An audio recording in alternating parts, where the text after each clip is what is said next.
Sparking Change with Gigi. Hello, everyone, and welcome to Sparking Change with Gigi. I am so honored that you're here, spending this time with me.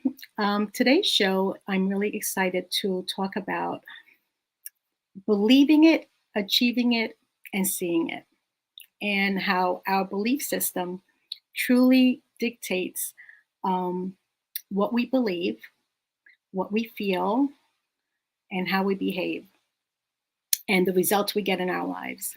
So today's episode is, we all know that, or we all believe that we need to, or we were taught that we need to see it to believe it. Well, what I learned and what I experienced, it's totally different. It's, we need to believe first, then we can achieve it, and then we see it. Because believing in yourself is essential for everything that you do. And today's guest is someone very special and dear to me because he helped me to believe that I can fight cancer and I can survive. And I'm here because he helped me to believe that. He helped me to change my beliefs about cancer, about having the power within me to have the faith that everything was going to be okay. And when that happened, I truly became a new person because now I know that if I believe it, and that's really the most important part that comes first in anything we want to do in life, whether it's getting well, getting a new job, getting a promotion, getting a new house, you must believe that it can be done, that you can do it. And no one says you can't except you. So I'd like to introduce to you my dear friend, Bill Fopp, who is a transformational belief mentor. He has changed lives all over the world. And I'd like you to hear his story. And then we'll go into what are beliefs and what can they, and how do they control our lives? Because essentially, when you take control of your beliefs and you create the new beliefs, empowering beliefs, your life will be totally different. So help me to welcome Bill to our show. Hello, Bill. Welcome. Hi, Giovanna. How are you? I'm very good. This is wonderful. Thanks for having me. Of course. And I am so honored that you're here finally. I think we've known each other now almost 3 years. Yes. And this is where my journey began with you, with changing my beliefs in order to feel better. And I'm sure you can, share a little bit how we met, and how you helped me to be here, because you saw my journey from the beginning to now. And I'd love for you to just share a little bit of it.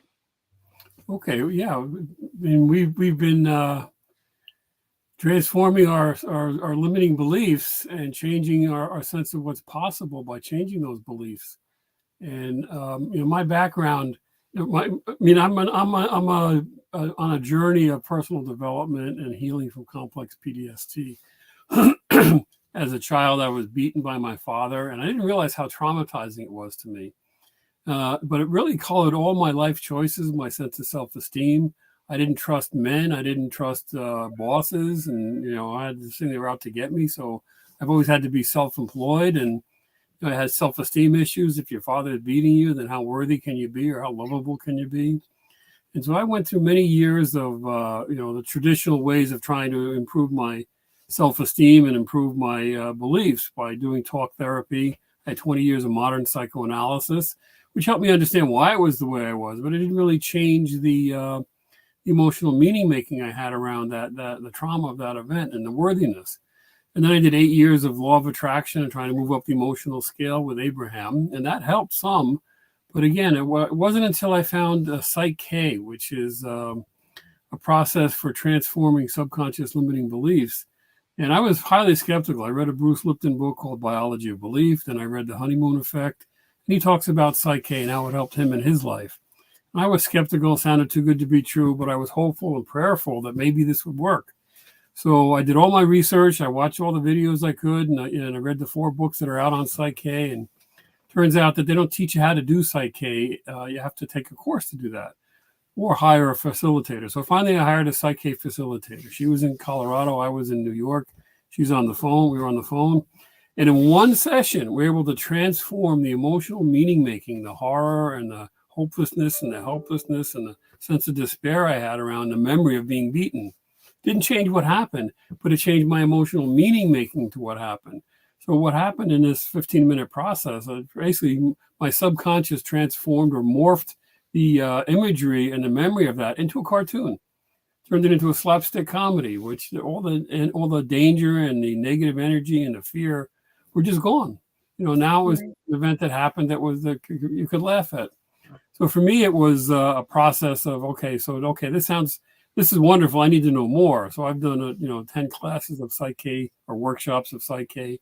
I use it a lot to heal myself and level up my consciousness and heal a lot of limiting beliefs and enhance my self-esteem. And now I'm at the stage where I'm, paying it forward and trying to help other people. And you are, looking to do some transformation in your own life, and that's how we met. And I like to, share my story when I started working with you, that it was amazing to take all the emotional trauma from just getting that phone call, you have cancer, to changing the perception of that call. Now, with all my heart, I see that as a wake-up call, because if that didn't happen, I wouldn't have changed my life. So I see it as a gift. And I know it's hard, and some people say, how could you see cancer as a gift? Well, cancer to me was just trying to send me a message. Like the body was trying to say, it's time for change. But I needed to consciously, subconsciously accept the fact that everything that I've learned, I needed to unlearn in order to change my beliefs about many things, whether it would be, changing my beliefs about, you have to do everything. Like this can't get accomplished without you taking control of it. Because I was very, I had control over every work in school, at home, and I needed to learn to kind of like step back and let go and not be so strict about how I wanted to see things, right? But I needed the confidence in myself that it would be okay, and changing the belief that I didn't have to do it all. So, and also changing the emotional impact from the traumas that we have in our life. Like it's not going to go away. It may go away consciously. We may say, it's okay, I'm over it, I'm done with it. But subconsciously, you're truly not. Because I learned there's, when you go through trauma and it's an emotional impact, it's like part of your DNA. You can't get rid of it unless you do some work, inner work, to get rid of it. And like you said, you did a lot of therapy work for yourself, and that didn't change it that much. Right. So yes, talk to us about like what, what you took with psyche and how it helped you. Yeah. So, the idea is that we have belief systems, I can talk a little bit about, I don't know how much we want to go into this, but, our brain or, processes information, our conscious level brain that we're thinking about, where it processes information at about 40 bits per second. We have a subconscious, which is where most of our awareness is, but because it's subconscious, we're not consciously aware of it. So here's the teacher in me, Bill. Sorry to interrupt, but here's the teacher in me. I have this wonderful gift that someone gave me, which I love it, right? And I say, this is your subconscious mind, the elephant. And this little, I think it's a squirrel, it's your conscious mind. So who wins all the time, right? Who's winning? Unless we change the beliefs that are stored here, Right. Well, that's the thing. The subconscious mind processes information at 40 million bits per second. And the subconscious mind remembers everything that's ever happened to you. It doesn't, it only knows the eternal now. It only lives in the present. It doesn't understand the past or the future, doesn't understand negative. So all your experiences from childhood to date is alive and living in your subconscious. And if unless we had perfect parenting, we all have issues around self-esteem, worthiness, abandonment. There's a developmental process we go through as children, and we're learning how safe we are in the world, how lovable we are, and how good we are, that kind of thing. And unless we had perfect parenting, we have issues around that. What tends to happen is we suppress them, and then they show up later in life in the footprint of your life. In my situation, I forgot a lot of that stuff in my 20s and what happened to me, but it showed up in self-sabotage and getting to the point where I'm going to achieve something and then doing things unconsciously or even without even realizing it to sabotage, to prevent the success from happening. So the idea is that the beliefs live in the subconscious, and the challenge that I have, and I think you and I, why the modality that we use is so powerful, is that it works where the subconscious issues are, or works where the issues are, which is in the subconscious. So we're bypassing the conscious mind. We're getting permission from the superconscious or spirit or God or your higher self, depending on what your beliefs are, that it's safe and appropriate to make changes, because not everybody's ready to change. Sometimes it's people are the way they are because it's the best they can do and they're coping. That's the other thing I find is people cope, they don't heal. This is a healing process. We can, if we have ways and means through our processes of discerning what the issues are in somebody's subconscious, and then we can transform them. So it's very, very I want you to hold on to that thought, because we're going to come back to discuss how does psyche work and how we transform those beliefs. We're going to take a small break and we'll be right back. Here is a video from our sponsor.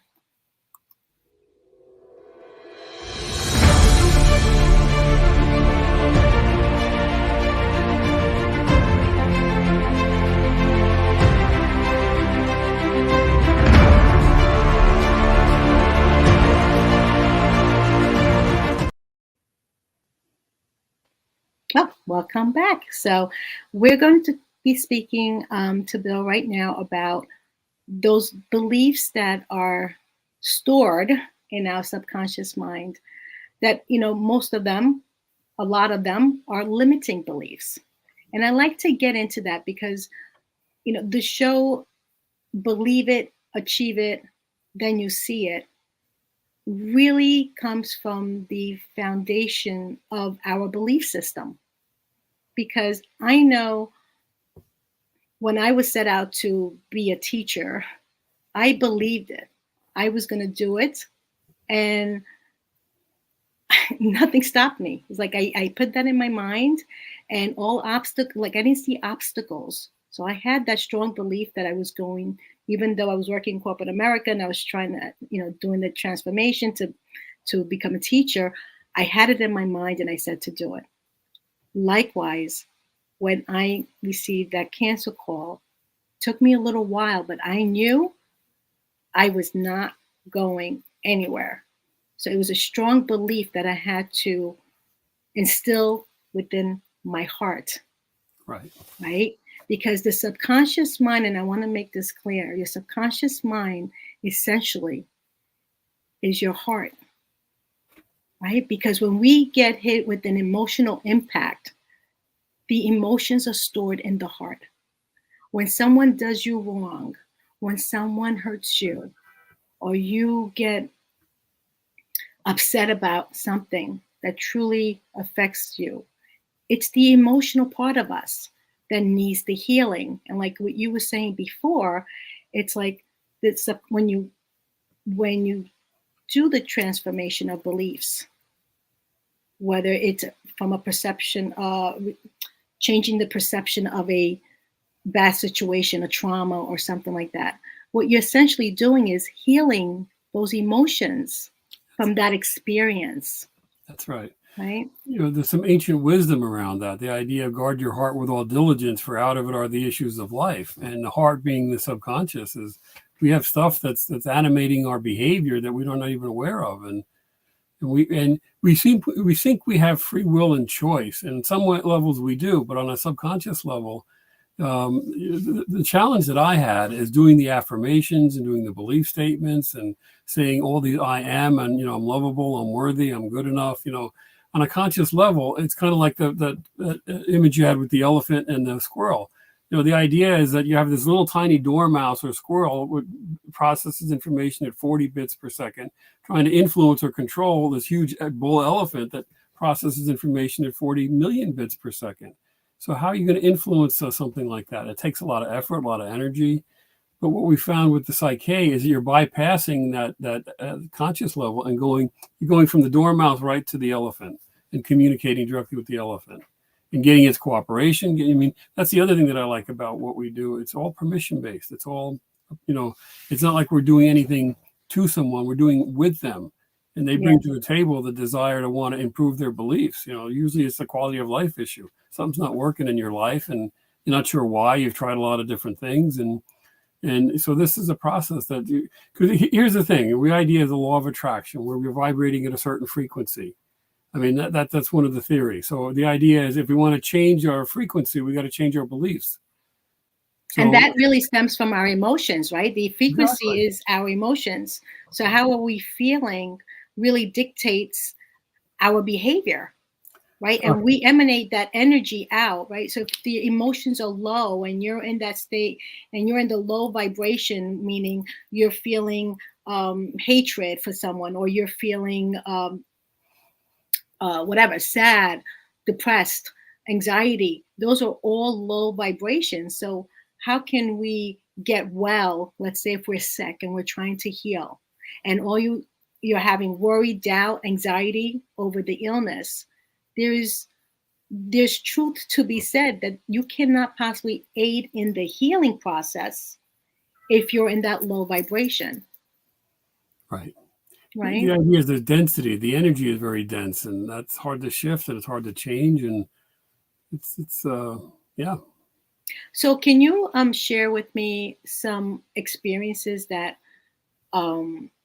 maybe you had, or maybe some of your clients went through, to change, the perception of Well, Psyche does three things. We can basically overwrite a limiting belief. It's kind of like taking out a computer program and putting another one in, and that's one way of doing it. So we can change beliefs. Then we can also transform the perception of stress, which is kind of why was the benefit that I got. It transformed emotional meaning making to an event.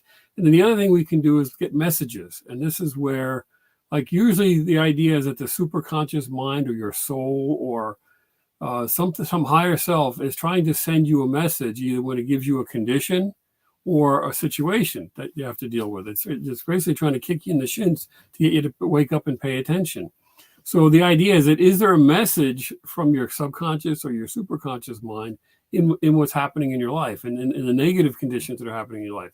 Maybe, again, it's the cancer, or maybe it's, something like that. Or I had one client who was a chiropractor, and we were sponsoring one of our workshops, and they were doing the shopping for the food for the workshop, and they bought a can of chocolate covered hazelnuts. And he says, "Oh, I can't have those. I'm allergic to hazelnuts."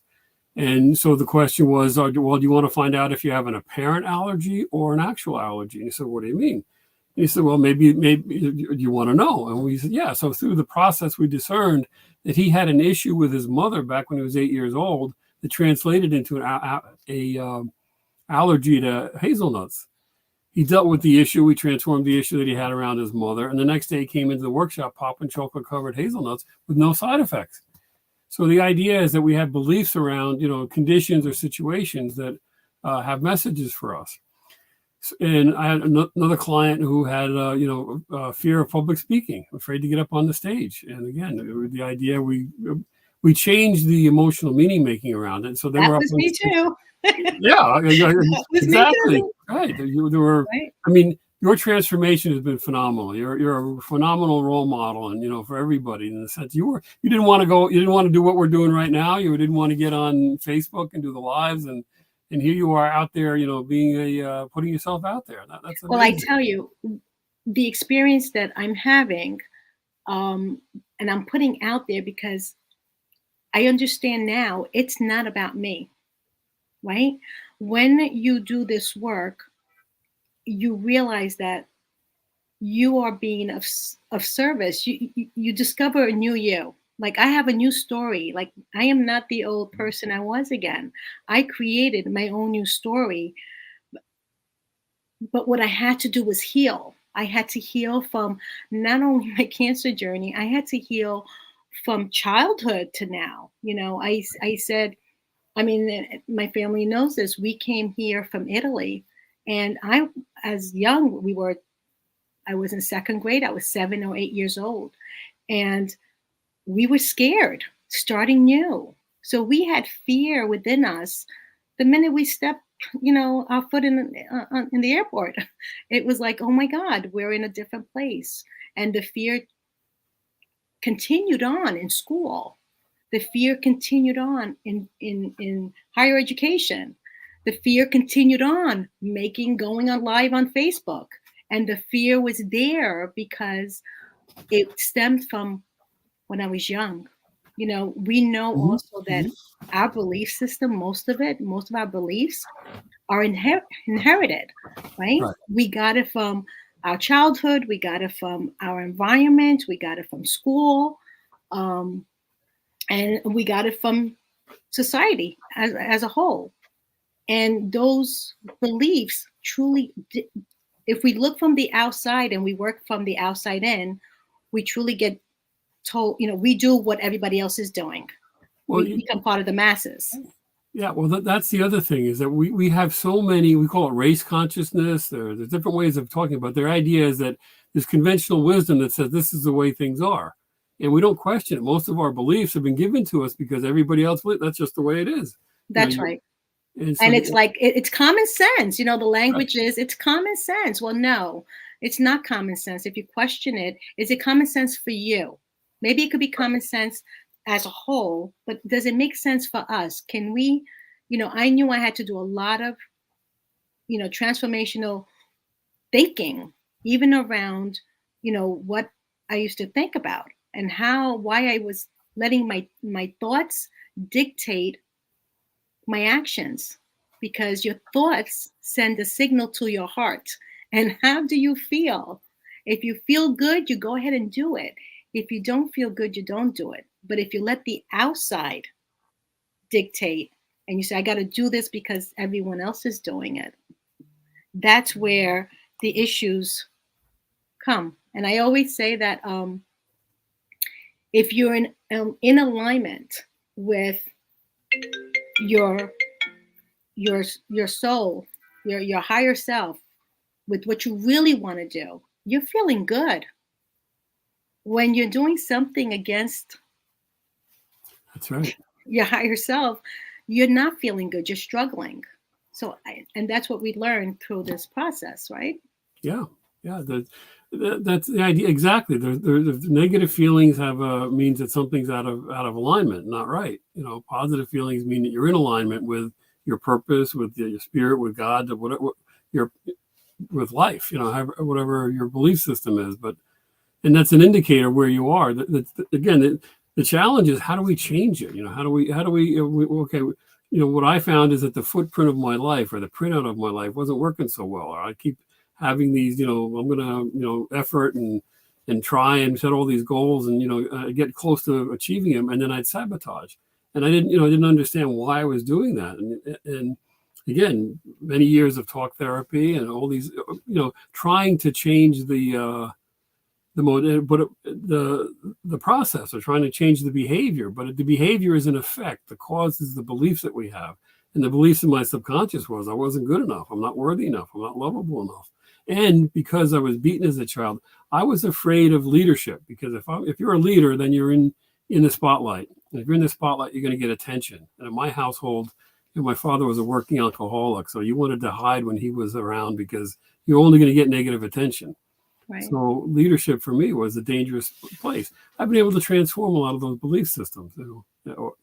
So going back to your question about, transforming the perception of stress was helpful to me. Changing beliefs, like we have what we call the 7 categories of change, and the different aspects of life. And the idea Can that you hold on to that? I love that. Let's talk about those 7 categories when we come back. Okay. Okay, we'll take a small break and we'll be right back. Greetings, I'm Angel Marie Monticelli, host of Energize You TV, every Thursday at 11 a.m. Pacific Time.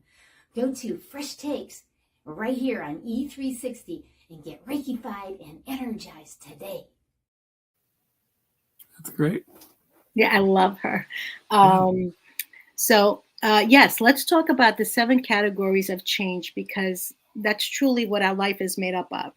Right. So the idea is that one of the things about our process, or our transformation process, is that there are tools to basically change the subconscious limiting beliefs at the situation where they reside, or at the issues where they reside, or at the place they reside, the subconscious.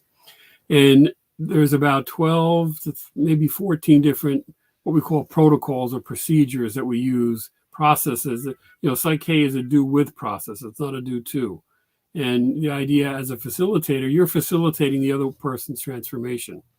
And it's permission based. You get permission from their superconscious, you get permission from their subconscious, that they're ready, willing, and able to make the change, and that it's safe to change. Once you have that, then there's a process we do muscle testing, where we can communicate with their subconscious by muscle testing. There's various forms of muscle testing. It's specialized. But for me, I was amazed when I first learned this, because how the heck do you communicate with the subconscious? It doesn't speak English. The muscle testing, we make statements. Well, they use kinesiology, right? Kinesiology, exactly. There's a lot of modalities, but the idea is that the energy in your body is different for something that you believe versus something you don't believe. So that gives us the ability to say, I am lovable, and I can muscle test that. And if it tests weak, then I know at a subconscious level, I don't believe that. So going to the 7 categories of change, there's 7 areas of life, quality of life, whatever you want to call it. And we have 11 standard goal statements that we can muscle test people on, or have them. What we do is we have them make the statement, and then we muscle test see whether their subconscious believes it. And if they do believe it, no work to be done. If they don't believe it, then the next step is to choose one of the protocols to transform it. So the idea is that one of the categories is prosperity. Everybody wants more money. They want better job. They want happiness in their career. They want to be more successful. All those things. And talking about prosperity, it's about people feel it's hard to make money, right? Money doesn't grow on trees, right? All these things that we learned about money. Right. Essentially kind of hold us back, because we're like, okay, no, the only way you can make money is by, making sure you have X, Y, Z. And the limiting beliefs around money actually prevent people from making more money. Right. Right. And they call it luck. Well, I don't believe in luck, right? My mentor says you make your luck. There is no such thing as luck. But there's cause and effect. What we see in our life, the printout of our life is an effect. The cause is what we believe and what we're attracting to us. And again, it's on a subconscious level. So, the idea that there's prosperity, there's a lot of people dealing with grief and loss. They've had issues in their life that they just can't get past. That they've lost somebody, or a relationship, or loved one passed away, or whatever it is, and they're stuck in the grief. We can help with that. We can transform the emotional meaning making around the grief and the loss. We can release it, but celebrating the persons, or the good that you had versus the negative that you don't have, that kind of thing. Yeah, and that's another thing. It's like we always tend to think of the negative side of things. Like, if you think of something, automatically it's okay. Like what, that can't be true, or there's no way that can happen, or we have to be careful. Like there's always one side that's more weighted much heavier, which is the negative side versus the positive side. And also, I don't think people consider sometimes the the opposite side of the story, right? Because, how do you change your story? You have to go from, being who you are, whether it's negative fear, worry, and doubt, Right. to switching over to like having faith and know that you can do it and believe that you can achieve it. And but it will, I want to go into saying, I want to touch on how this is all an inside job. This is not, this is not something that you say, I can go there and have that person help me. Because Psyche is a process that, like you said, we're doing it with them, but we're just kind of like holding space so that they can get the answers that they need to feel better. They can get the answers they need to change that perception of something, because beliefs are a perception of something. Well, also conventional wisdom says that change is hard. You can't do it. It's difficult. People are you can't change your character, and one of the things that is people find hard to believe about Psyche is that it works. You can change a lifelong belief in 15 minutes. You can change a feeling that you've had about yourself, or a sense of worthiness, or a sense of self-esteem, or a sense of fear. Being, big issue. I find that there's 4 or 5 core issues that people have. One is that they don't feel safe in the world. They're always looking over their shoulder. Maybe it's because, as a child, they didn't have, we go through a developmental process where the first 2 years of our life, the reptilian brain is being built out, and their fight, flight, or freeze response is being developed. And if we didn't get the proper nurturing, we don't feel the world is safe at a basic subconscious level. And then from 2 to about 8 years old, we're learning about the verbal phase. And at this stage, the subconscious is just a camera. It's recording everything. Yeah. It's not interpreting it, not judging it, just taking it in. And again, depending on the kind of parenting that we had is going to determine how lovable we are, whether we feel abandoned, whether we feel safe, that kind of thing. So the idea is that, feeling safe in the world is key. So one of the things that we do one of the first things I do with clients is that we make the statement, it's safe and easy for me to change. And, they make that statement and we muzzle test it. And if it doesn't come out strong, meaning that they believe that, then that's the first thing we work on. It's safe to change. Sometimes people are the way they are for a reason, and it's not safe to change. Another thing we find out is, again, I am lovable. A lot of people think, they think that, but deep down, they don't feel they're worthy. They don't think who am I? I'm not good enough. And so there's worthiness issues. Then there's also self-sabotaging, right? Self-sabotage, right? If you were good enough, you would, if you didn't feel you weren't not worthy. Imposter syndrome, right? Is that what they also syndrome, that's all part of it? Yeah. So it's being safe. It's being lovable. It's being worthiness, and it's being I am enough. A lot of times we muscle test that, say I'm enough, and people don't feel good enough. It's all. One of the things that Rob Williams says, who's the founder of Psyche, says that it's never too late to have a happy childhood. So really, what we're doing is we're reparenting the subconscious. We're changing the relationships or the beliefs around what you were given as a child and through your life experiences. So. Yeah. The key is, what is the quality of your life, and are you happy with it? That's wonderful. What are you doing? Come on the show and but if you are having struggles or challenges and you've tried a lot of other things, then this is something you haven't tried. Because what I find, and it's just amazing, is that most of the traditional healing modalities are all about dealing in the external. The problems are outside of you, and they're going to fix you at a conscious level. But the issues reside in the subconscious. So they're using this little tiny dormouse or this little squirrel to try to deal with this bull elephant, and it's hard to get it to cooperate. We have a tool that deals directly where the problem is, which is in the subconscious. And the other thing that I find, which is interesting, is not everybody, this isn't for everybody, because not everybody is ready for the change.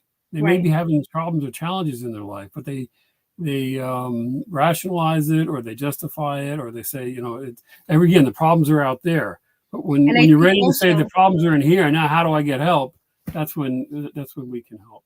I think also the part of being vulnerable is the key, right? Because when you're vulnerable, you're saying, you know what, I'm ready to address the problems that I have, and I'm ready to transform those problems so I can live a better life. I don't have to worry and be living on worry and fear, because Right. these days, everyone, 99% of the population is probably living on worry and fear about the future and what's going to happen.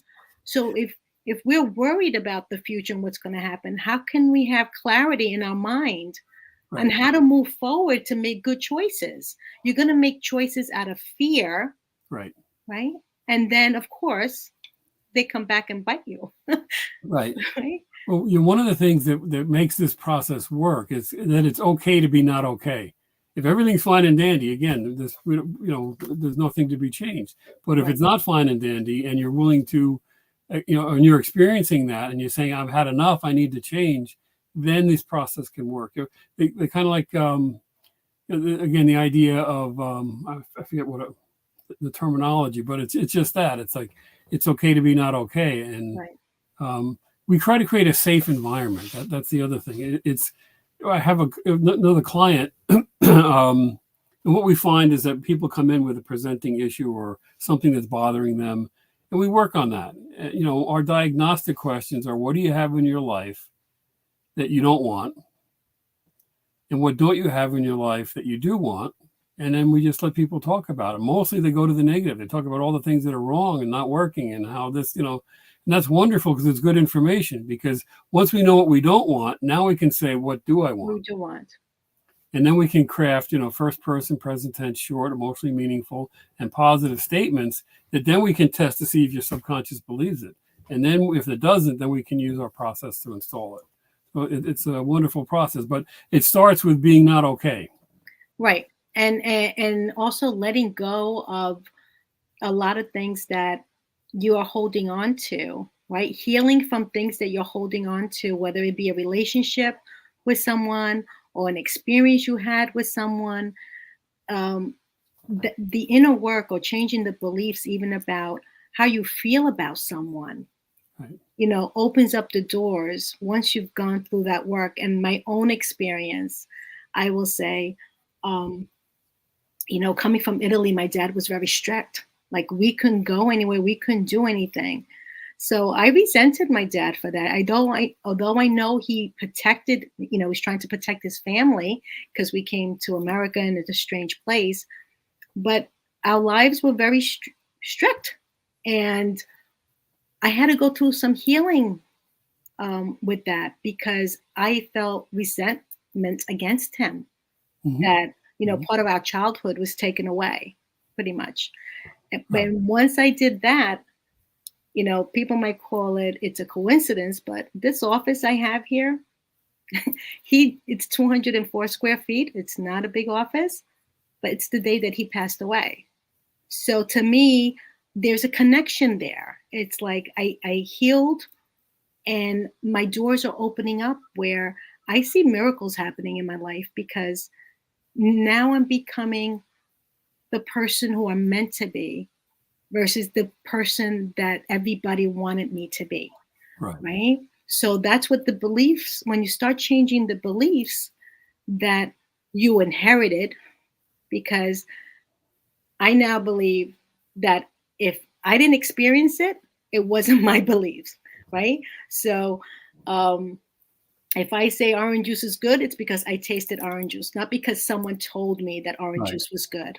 So if you're working every day and you're doing things, say to yourself, like, is this a belief that I created, or is this a belief that, I inherited, whether it be in school, society, at home? Because if it's not your belief, then you can't change it. Right. We can't change what we see that affects our lives. And that's essentially what I had to do as well. Yeah. Yeah. I have a client who's an attorney. He's 32 years old. And I'm saying, the guy is successful. He's doing very well. But when he came to me, he had been through a divorce, and because of COVID, the company he was working for and the projects he was working on all failed. So he was basically starting over, and he had a lot of self-esteem issues, lack of confidence, and, am I good enough? And, I'm thinking, to myself, here's a guy who's got all these skills and talents and abilities, and he's lacking self-esteem. It reminded me of myself when I was that age, But the idea is, excuse me, if you have confidence, the old saying is fortune favors the bold, so we did a lot of work around his self-esteem. We did a lot of work about relationships, and he took to the process like, what is it, a duck to water. And, so now he's coming up with, he's got all these, we did the 7 categories of change, and, all those were transformed and positive, made sure he had no issues with that. Now he's coming up with his own categories of change and belief statements. And, he's working on, he really wants to clean up his subconscious and make sure that he's got all the tools or cleaning out, I call it the grime of life on the windows of the soul. All the negative things that have happened to us, if we can get them out of the way, then the natural light, prosperity, grace, whatever you want to call it, flows through. We have to do the work. I also think that when we start doing this type of work, I know for me, I had clients where they smoked. They wanted to stop smoking. They drank. They wanted to stop drinking. But when you really get down to the root cause of why are they smoking, why are they drinking, it comes down to their experiences they had in their life, right? So we do things and things become a habit, and we tend to, give a reason that is justifiable, right? We're justifying why we smoke and why we drink and why we do other things. But the truth of the matter is there's always an underlying cause that's making us do that. I know for me, when I did smoke cigarettes, it was because I was under stress. And it was a way to relieve my stress. But the cause of my stress wasn't being addressed. Right. And until I address the cause of my stress, I can never change the belief about smoking, right? No. So everything has an underlying cause, and the underlying cause is not outside of us. Right. It's what we're holding in within us to say that particular experience has hurt me. And it's just not enough to just sweep it under the carpet and say, I can go on with life. It's fine. It's done. It's over with. No, it's not fun, not done, and not over with, because your reaction or your behaviors are based on that experience. Right. So right. Therefore, right. So your results in your life and what's happening in front of you. When we say you create your reality, you're creating your reality based on your choices. Yeah, that brings up the idea of, they call it the reticular activating system. And the idea that we're being bombarded with all kinds of stimuli every day, all day long. And the idea is that there has to be some kind of filtering mechanism. And there's a physical structure that's called, it basically filters out the stimuli. So do you ever notice that, like, if you buy a red Camry, all of a sudden you start noticing all the other red Camrys on the road? It's because you've changed the filter. You've changed the belief about what you see. Your consciousness has changed. And it's the same thing. So the idea is that we if we change our beliefs, we change what we filter or let in and out. Again, it goes back to the law of attraction. But it's that idea. Those beliefs are really where everything starts and ends. We have good beliefs, good outcomes. Bad beliefs, bad outcomes. Right. And I always say our thoughts are generated from our beliefs. Right. And then our thinking. Right. And our thoughts create our emotions. Right. So again, I don't want to go back to the cancer thing, but when I kept thinking about just everything I learned about cancer, or everything that was taught, whether it's, from the doctors, from society, or from years and years, my mom's experience, all of that played a role on how I was going to feel when I was diagnosed. Yeah. And what I needed to learn to do was shut that noise out and go within and say, I have the faith, I have the, I want to live. I don't care what anybody's telling me. Right. It's almost like you say, no, this vitamin is going to be good for me. It makes me feel good. I don't care that everybody says that vitamin is no good.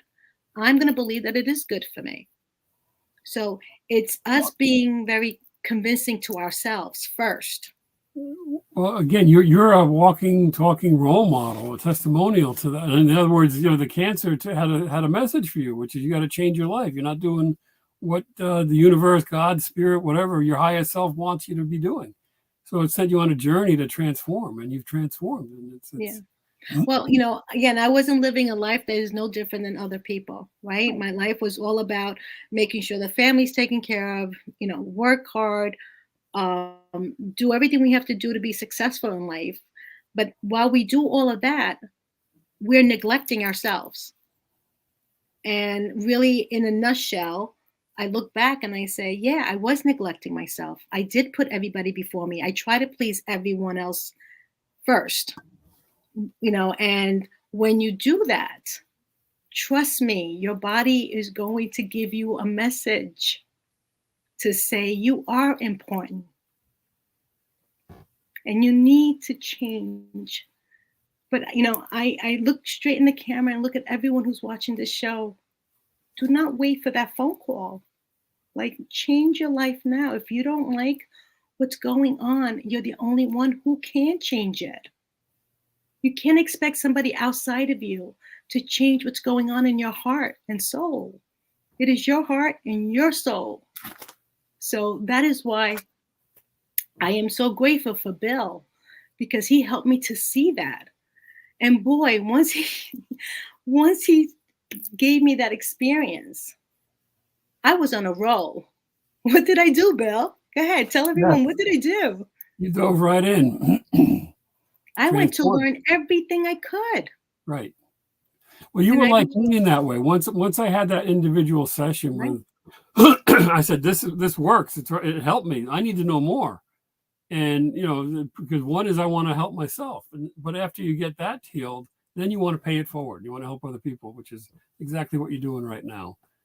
Absolutely. Because it is the best gift that I ever received. Right? I received a second chance at life. And with that, I had to change. There was no other way to give back what I received. And now I'm putting myself out there. I want to be able to help people change their story of their life, because it's not their story. If they're going through pain and suffering, it's not their story. It's somebody's story from their experiences. So it's about healing from the past in order to create a new story. Right. Well, that's the key. Is the idea is that what I find is most people are coping. They're doing the best they can, and most of the psychology today is to give you better coping skills. So the stresses of life come along, you can handle them better. But why not heal from the issues so that they're not issues? And again, this is the idea is that we're here to be a blessing and make a difference and take care of each other.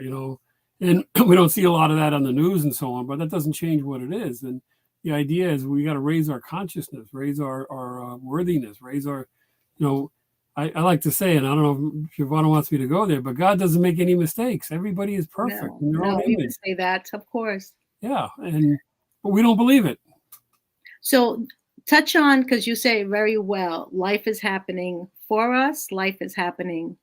Well, there's a framework for kind of diagnosing where you are in terms of, how you're, just in terms of your consciousness or how worthy you feel. And this is Michael Beckwith from Agape Church in California. And he talks about life happens to me, which is one way of looking at it. And the idea, that's victimhood.